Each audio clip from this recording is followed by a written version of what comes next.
Let's get more on our top story now, the latest escalation between the US and Iran. Joining us here in the studio, Paul Musgrave. He's an associate professor of government at Georgetown University in Qatar and a US foreign policy analyst. And from Tehran, we're joined by Ali Akbar Dareini, who is a researcher at the Tehran-based Center for Strategic Studies. Gentlemen, welcome to you both. Ali, let's begin with you. Tehran says these latest US strikes have made diplomacy futile. Does Iran genuinely believe that talks are now over, or is that a negotiating position in itself? Well, when you're dealing with unpredictable and irresponsible Trump, you never know there is any way to move forward with the negotiations. He effectively killed the MoU, and that's why we have fightings. There are fightings, and it is escalating. Why? Because of America's irresponsible intervention in the arrangements in the Strait of Hormuz. And it is escalating because the Americans are attacking Iran, leaving no option for Iran but to retaliate with 2 or 3 times stronger. That's why we have this situation. Paul, what do you make of that? Is there still a diplomatic off-ramp, or has what we've seen over the last few days, this latest exchange of fire, fundamentally changed the political calculus in Washington, maybe even Tehran? I think that thinking about diplomacy and conflict as part of the same continuum helps us understand that diplomacy isn't an off-ramp. The fighting and the negotiations right now are the same thing. And that's why paying close attention to who is hitting what, when, and why is really important. You know, it's not just about military assets being struck, it's also about civilian assets being struck. And Iran has been very clear, or at least folks who are carrying out strikes on shipping in Iran, in the Strait of Hormuz, have been very clear that it is also about military capabilities and whether or not the Strait of Hormuz is going to be open and under whose terms and how that will happen. That's not something that you can settle just with talks. The two sides are too far away, but it is something where a test of will and a test of strength is going to determine how talks will proceed. Ali, Iran says that it's acting in self-defense. How does it justify attacks that once again risk disrupting one of the world's most important shipping lanes?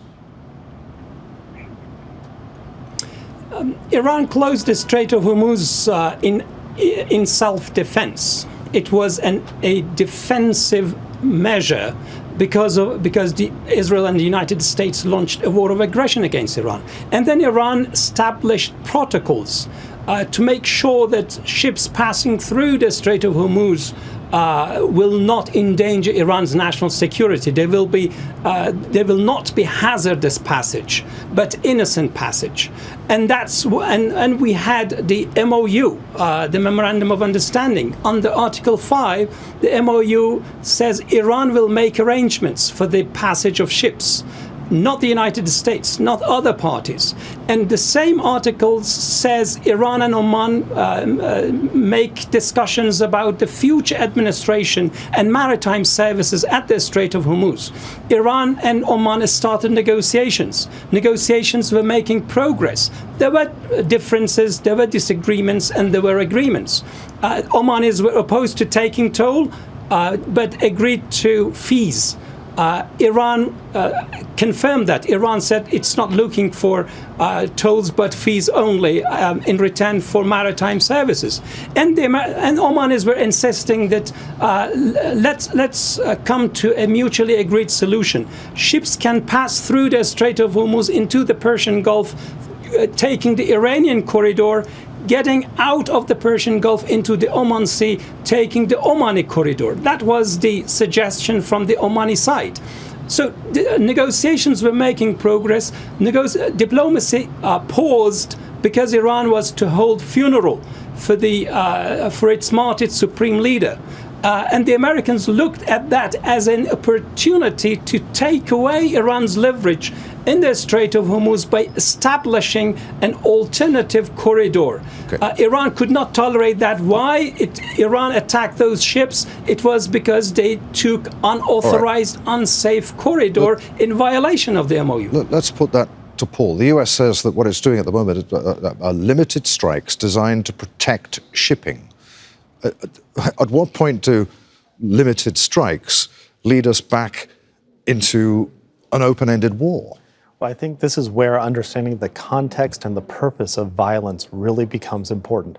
You know, when we hear about folks who have been killed by American bombs in Musgrave, that's really something that is regrettable. It is something that, in general, the United States has tried to avoid throughout this most recent round. What is more important to me is the reporting that this was an agricultural water pump. If that was an accident, if that was a misidentification, that's one thing. If the United States is broadening what it is targeting to go beyond military assets or quasi-military assets, that's something that is more telling about where the United States sees us going. But this is where, on the other side, you can look to what Iran is attacking and the context around that.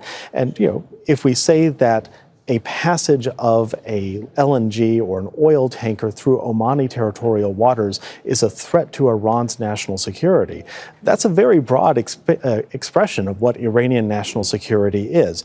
And backing that up not just with denunciations, but with actual violence against civilian sailors on those targets, that is in itself a broadening of this war. Now, this is not to say that one side or the other side is fully at fault here, but there's a lot of fault to go around.